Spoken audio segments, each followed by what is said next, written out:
So exam season has kicked off, A-levels are finally coming to an end, and Mission Impossible The Final Reckoning is out in a few weeks. But before that, I thought it would be fun to look at all the films that I've studied over the last 2 years. I will only be looking at the feature-length films we've studied, so none of the shorts that we looked at to support our coursework. No Buster Keaton shorts, although he would be at the bottom if you averaged out the 4 shorts. And also no Amy, since it is a documentary.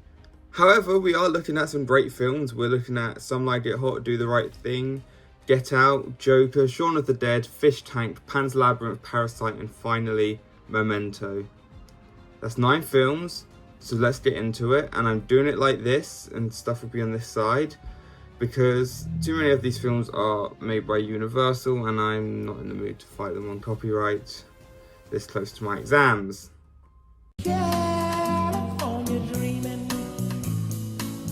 Number 9 is Fish Tank. I feel like if you ask most people in my class, this would be bottom of the list, or at least close to the bottom. Social realism films are important in what they're trying to say as they relate to the real world, and I get that, I really do. However, that being said, I do tend to mostly avoid them, as cinema to me is a form of escapism. Being reminded about how much of a shithole my country is no fun to watch, because I'm like, I know, I fucking live here. But what happens to me in this film does unfortunately happen, and that's awful, and it's important that film is used to help us recognise these problems, and that's a good thing. The film's well made and the performances are good, but if we didn't study it, I don't think I would have ever watched it in a million years. Never would I have ever sat down and watched a film called Fish Tank. Not even because of what happens in it, and I know about that, because I wouldn't know. I just wouldn't in general, but it's still a decent film. 7 out of 10. The Joker is me.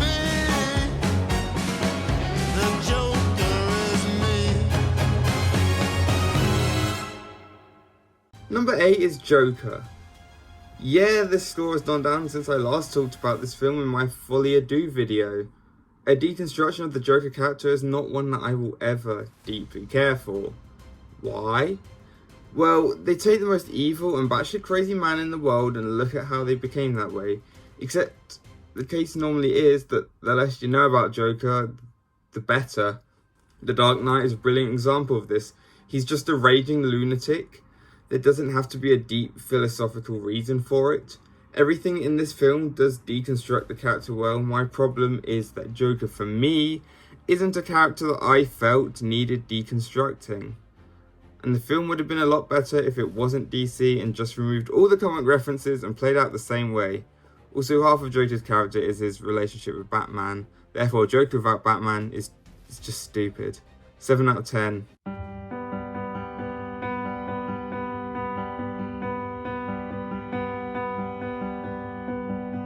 Number 7 is Parasite. Look, I get it. Parasite is a very highly praised film, and rightfully so. It's hard to find fault in John Boon-Hoo's Oscar-winning film, and I definitely butchered that name, and I'm so sorry because I've been studying it for years. But psoriasis, I guess I only need to know how to spell it. But when you hear about how amazing it is for 5 years straight, Parasite that is, before finally getting to watch it as a film we study, which would only have heightened the hype for me, my standards were extremely high. Ultimately, what I got was an extremely well put together infiltration thriller with a social critique of its settings, classes in South Korea. It's very interesting, and I understand why it was so monumental with it winning Best Picture.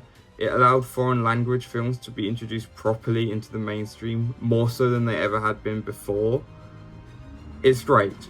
It is a great film, that's undeniable, but I genuinely just prefer so many other films over it, and out of the 2 foreign films we watched, it's not the one that I rushed to rewatch. I wanna be loved by you, just you, nobody else but you. Number 6 is Billy Wilder's Some Like It Hot.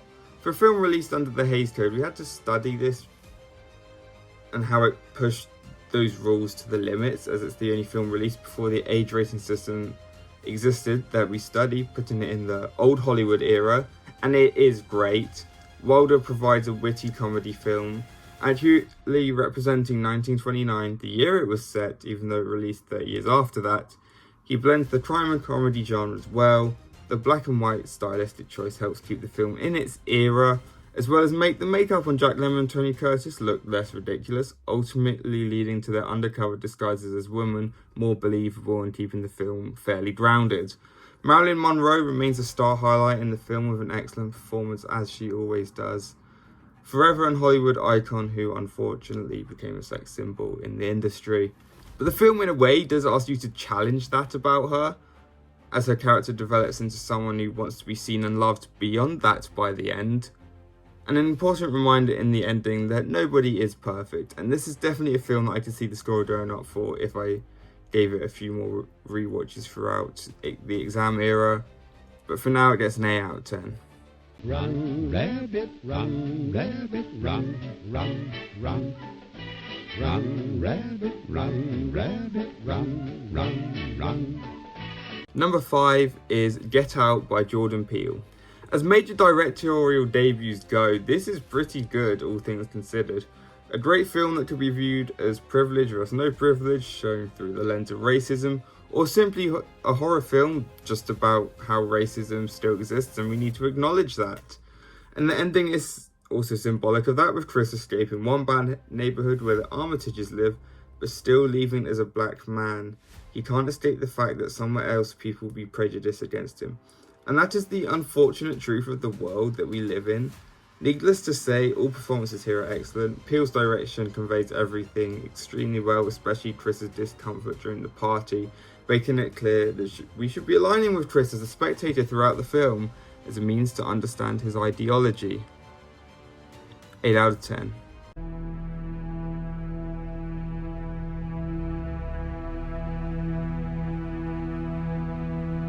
Number 4 is Memento.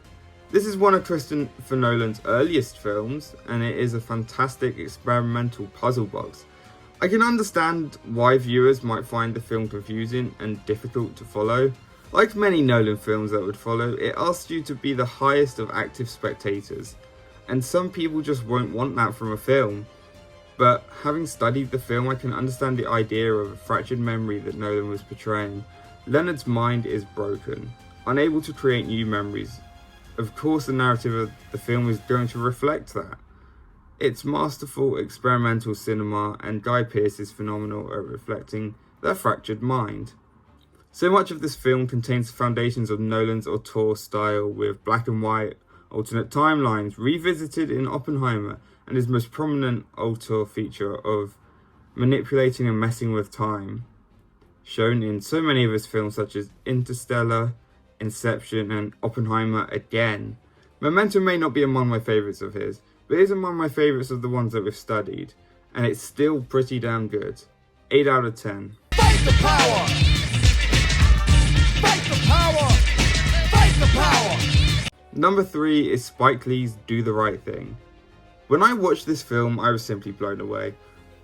I had no idea what to expect, and perhaps that's best when experiencing a film like this. It allows you to feel the full impact of the events that take place, and in this film's case, the brutality of them.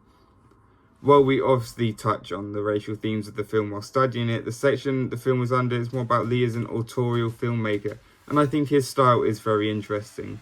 His double dollies and breaking the fourth wall scenes, as well as his intense use of blue and orange hues to emphasize the hot summer's day, all lend the film being very theatrical. Lee wants you to know you're watching a film, but does so in a way that you are still engrossed in the themes and ideologies. It's a wonderful film that I would honestly urge you to watch more than any other film on this list. Stop me now. I'm having such a good time. I'm having a ball. Don't stop me now. If you wanna have a good time, just give me a call. Number 2 is Shaun of the Dead. Edgar Wright is honestly such a fantastic British filmmaker. His Cornetto trilogy is amazing, and it's a shame we haven't got a film from him since 2017 with Baby Driver.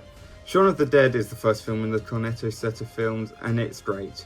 It's funny, unequivocally British, and Shaun's journey from zero to hero is so satisfying to watch.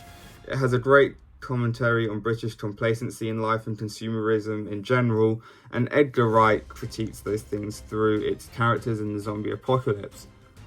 I was fortunate enough to go to the 20th anniversary event last year at Leicester Square and listen to the cast and Wright talk about the film. It's a shame Peg was ill, but he watched it at home on ITV. It's so lovely to see you here, everybody. As you probably know, some of you already know, very sadly, Simon is not with us tonight. He has decided to stay at home and watch it on ITV2. And Wright got him on the phone to answer a question, which was really nice. So many mainstream films are American, so when British films find their way into the mainstream, I honestly do love it. And Shaun of the Dead is one of those films, considering how wide its re-release was, not just in England, but in America as well. 9 out of 10.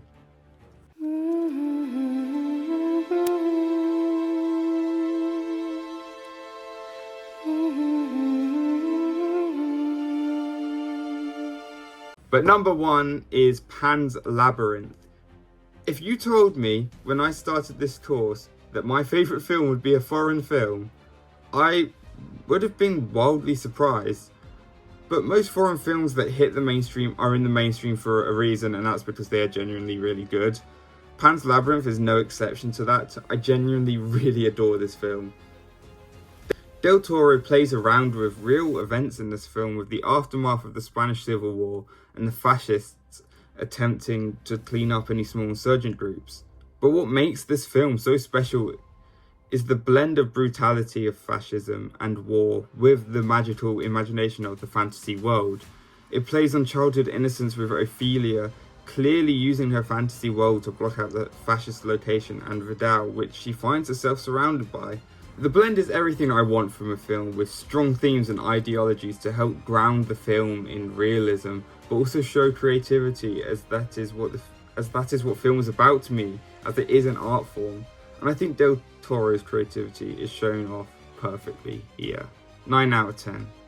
But that's it. A week after this video goes up, I will be sitting my first film exam, and that consists of Some Like It Hot, Do the Right Thing, Get Out, Joker, Shaun of the Dead, and Fish Tank. All in their 2s as I read them for 3 separate questions. Hopefully I'll do well. We'll see. Been doing a lot of practice. But that's another video down as we race towards the end. I'll see you all soon for a review of Mission Impossible: The Final Reckoning. Peace out.